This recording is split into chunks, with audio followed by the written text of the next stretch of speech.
Hello everyone, welcome back to the fourth episode of Kopi with Expert. So, how have all the episodes been so far? We hope you're enjoying it as much as we do. Let's welcome our special guest, our in-house childcare expert who has been with us for a long time. Welcome, Kak Sheila. Hi, my name is Norsheila binti Abdullah.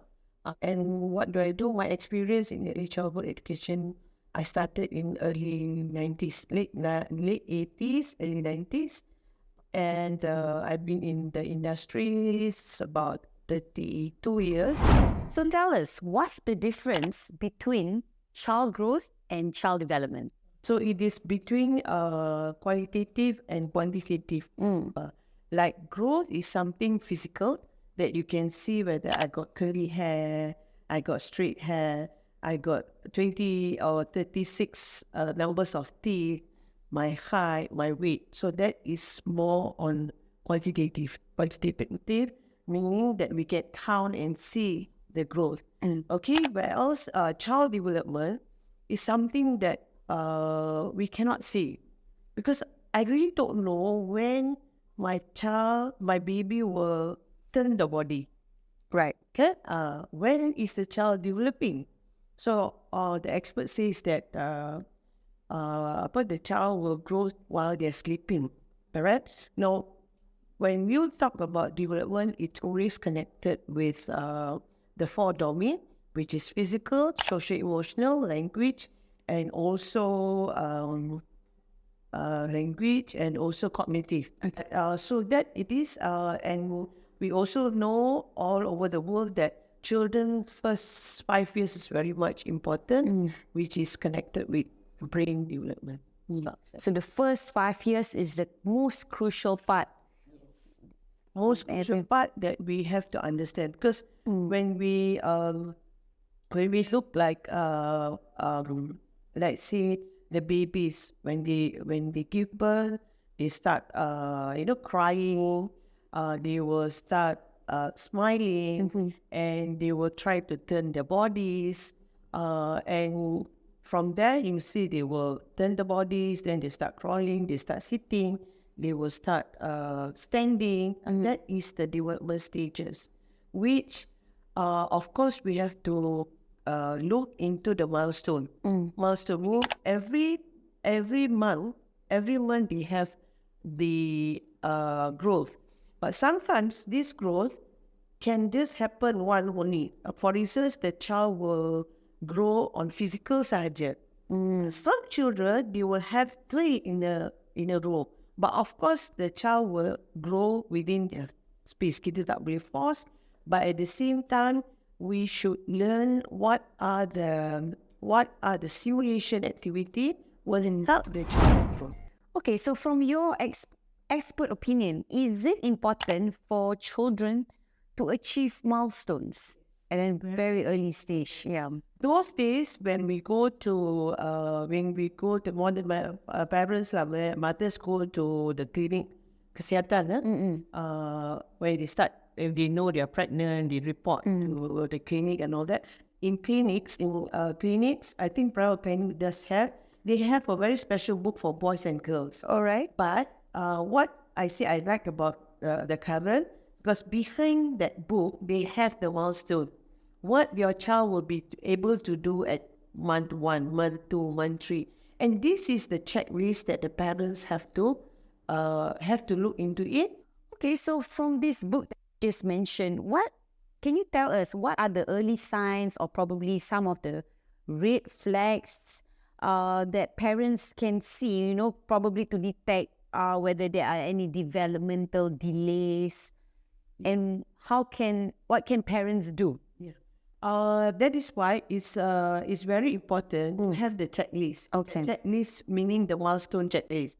Like for instance, newborn babies, when they grow, when they given birth, after a few days, the baby might turn their head left and right. Yes. Okay, or might look. They want to hear things, so they will show the face expression. Tapi kalau yang if for instance for red flag, they might just not turn their head around. They might just look one side. one side. So that's why when we want to look at this, we have to see how long the duration to know whether we should identify the red flag.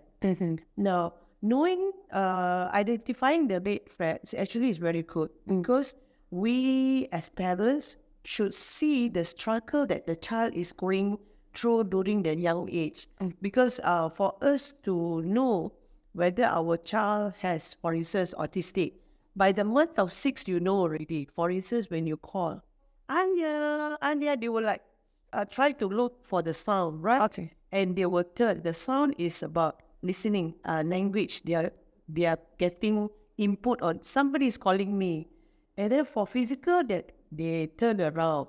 And then when you you talk or you play with them, they start smiling. That you start to do socialization and all that. Okay. Do share, especially for parents with newborn babies, first-time parents, like you said, you can detect autistic kids as early as 6 months. So what are the signs that your child is probably autistic at that very early age? As I said just now, when the 4 months, the baby already know the sound of their mother. Yeah. So if, for instance, you keep on calling, the duration, let's say the first week you call, they don't respond. For instance, like 4, 6 months, they can sit down or they can move around. And then when you call them, they will turn and look at you. Yes. But for continuously 2 weeks, Yes. or 2 weeks, you call, they don't respond. So that is the first indicator. All are at that age, let's say when they sit down, they would like to move their body like this. Maknanya dia tak stable because autistic is something to do with neuron, right? So it doesn't work. Or they like to hit themselves backward. So those are the signs. But of course, when you have the checklist and you can see the milestone is showing that something, but don't because you see within one week, you say my child is autistic. No. Kak Sheila, based on what you have previously talked about, what advice do you have for parents, who have children who have not actually meet the milestones? Okay. That's why, like for me, in my early childhood life, I always take the milestone checklist as my Bible. Because I need to see the progress of the child. Okay, so it is always the best to have the milestone, which the hospitals, and now if you Google, you can find all those. You can print out for your child's age and keep track to that. Then when you find that something is wrong somewhere, then when you bring the checklist, it will help the adults, the teachers, the specialists, the doctor to see that we should start doing the evaluation. And for growth, I just want to touch on the growth. Parents, like I see, they will start buying walker. Even 4 months, they will try to put the child on walker. But the child is not ready. The bone is not steady yet. And actually, it will jeopardize the child's bone structure. And same goes when you take specifiers and putting. When they keep on having that specifier in their mouth, actually you are jeopardizing the child's articulation. So they want to speak, they cannot speak. First, the swing. The swing. Why I said The buoyant. Okay. Yes. Why I said not at the early stage the buoyant? Because the bone structure is still fragile. Okay. Okay. If you keep on using the swing, the child has no. You want the child to turn because after 3 months, globally we know 60% the child will turn over. So if you put in the swing, how you allowing that? So I would rather prefer you have a nice Flat surface. So because like I said earlier, growth we can see and count, can. But development we cannot see. We don't know when the child is turning the body. When the child turn the body, the stomach muscle will help them to turn around. Macam clock kan, kadang go front, back, and when the child start putting their hands, lifting up their head, actually we are strengthening their both structures. Now, moving to the next segment. The first question, what should I do when my child has no patience and always throw tantrums when they can't do a task? Is that part of the development? It is part of development. Okay, even like biting, biting because some children they start getting their tooth very early, 3 months, 4 months, depending to the food intake they got earlier, the calcium. All right. So when they start growing their teeth, that is why babies, you see, they like to hold something and put into their mouth. So that's normal. So by the time they become 1.5 years old, 2 years old, they start biting. It is part of development. But how do we stop the biting? So that's why we buy for them the soft thing to develop their gums. Like 3 years old, they try to manipulate and they will also start strategizing. If I ask mommy ice cream, I have to clean my toys first. Money, they already have that thinking that when and how to do it. Okay? But when they show the tantrum, most of the time we see when the child go to supermarket, they want to buy toys. That's very, very, very famous. When the mother said, no, you cannot buy this, they'll start showing the tantrum right in front of everybody. What we fail to do is, we say, okay, tomorrow we are going for, to buy vegetables and all that. So are you coming with me? We ask. Money, we respect them, we want them to follow us. Okay, then mommy I need you to help me to prepare this. After 3, 4 years, you can ask them because you're teaching them how to manage self-management, bringing the bags, bringing what shoes you have to put and so forth. So when you do that earlier, before you go, then you can tell the child, okay, today we're going to buy groceries only, no toys, okay? Then you will say, okay, but when you go there, hear that. So we fail to put what will I say? Not part of rules. Rules when you go bathing. What? Where else in center we call it SOP. When you bath, you have to take your shampoo, you have to take your toothbrush. After bathing, how you will have to put the things and all that. But then from there, we already put the rules. So if we put the rules, make the rules being used consistently. With children, we have to consistent. That's why earlier I said we have the same thing like you said, there's now no patience. No patience. But when we say, okay, you are not listening to mommy, I told you earlier that we are not buying toys. So did you follow the rules that we draw up this morning before going out? Yes. So what we are supposed to do? Maybe 5 minutes out from my games. So from early age, it's very, very good to have rules. But of course, like kalau 1 year, 2 years, you don't put 10 rules. Just 1, 2 saja. So they will understand that, okay, I have to sleep. When I sleep, I have to off my room light. I cannot watch TV. I cannot play my games. That simple thing, which normally we say, alah, benda kecil macam ni pun will affect. Actually, it will affect. We don't see that as an important thing to train them to be self-managed themselves. Thank you, Kak Sheila. Kak Sheila, on to the next question. My boy is 4, but he still can't read a proper word yet. Is that normal? What activities or how can I support my child's language development? Okay. This is exactly a lot of us does. Because if possible, by 2, they want the children to read the whole book lah. By 8 months or 1 year, they want the children to know what is ABC to till Z. All right. For me, we don't have to worry. We don't have to worry at the age of 4. Okay. Now, why children can read at early age? They memorize actually. Like we sing A, B, C, D, they memorize.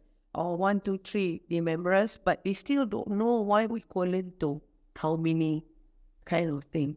So that's normal, but if the child, for instance, back to the checklist milestone that they, okay, the first stage of language is A, E, I, O, U. Then second stage, they start to making word ma, ba, ta, da. Then they start making this is ball, full words of words of the things. So when language development, it is together with pre-linguistic plus pre-writing. So as long if the child is able to write his or her name in not in a proper manner, for me, it's a great successful for a 3-year-old child. Okay, it's a great successful because they are learning. Now, what we can do is after, for instance, when you go holidays, you can come back and say, okay, we went for holiday, or when during holiday, you can ask them to draw. Draw is also pre-language because they will draw their feelings inside them. Then you sit with them, quality time again, and sit with them and ask, what did you draw? Then we help them write, oh, this is mommy jumping on the sand. So we just write for them, and we can keep that as their collection, as their book. So as you see the milestone, remember I said just now, you have to don't just judge within 1 or 2 weeks, but 3 months or 6 months, you can see how your child has grown and progressed in their development. So it's very much for language, is talking to the child from very early age. It's okay because child's brain, when they are babies right up to below 1 years old, their brain is like sponge. They take things, a lot of things. When you look at the child brain structure, the development says that it grew right up to 4 years old. So if you miss that stimulation, you might not be able to help. Even if you have the red flags, you will be able to help them how to help them in their development, not just on language development. Thank you, Kak Sheila, for a very detailed explanation and answering all the questions from the mummies. Now we're on to the last segment. Can you give us your expert advice? Just to recap everything. Why is knowing your child's development important? I think this is like everybody should know, not just the parents. I think the community should know as well. Plus the childcare providers, carers, and also teachers. Now, why child development is important? Because we need to know how they progress. We need to know how we can prepare stimulation activity based on their readiness with their age. So child development, it has to do that age, they can do A and B and C. So how do I help to help for them to achieve the A they pass, but the B they have not. So we need to help to do a stimulation activity. So when you do the stimulation activity, it's always about what kind of material, what kind of toys, what kind and how is the method that you should do. And we also would see the difference within 3 months, 4 months, 6 months. But if you don't have the stimulation, how are we going to justify in the assessment and evaluation? Now, from childcare center, the preschool or the kindergarten would like to know at the age of 3 years old what the child can do. Okay, but of course, I feel sad when they go to kindergarten and they say, "Oh, your child cannot read and write, so he cannot enroll in our school." That is also bad. This is happening. So parents need to know your child readiness, what kind of activities, stimulation activities with the toys that you can help. If you are sending your child at childcare center, then you have to tell the child, meaning the parents and the childcare operators, the child is reached between home and the center. So that's why communicating with their childcare providers and writing in what your child know, what they have achieved is very much important. That is why in childcare center, we encourage to have evaluation assessment for the child. Not because to say this child is not ready, this child is autistic. We are supposed to come in together as a partner to help how we can help the child grow in a right way for his future. Okay, that's good to know, Kak Sheila. But that's all for today. Thank you so much, Kak Sheila, for sharing your knowledge with us. From today's episode, I've learned that every child's development is different, and that's okay as long as we as parents are there to guide them. We hope that you've enjoyed the session as much as we did. Make sure to follow us so that you can stay tuned for the next episode of Copy with Expert, and please do leave us a topic that you would like us to talk about. That's all from us. Thank you very much.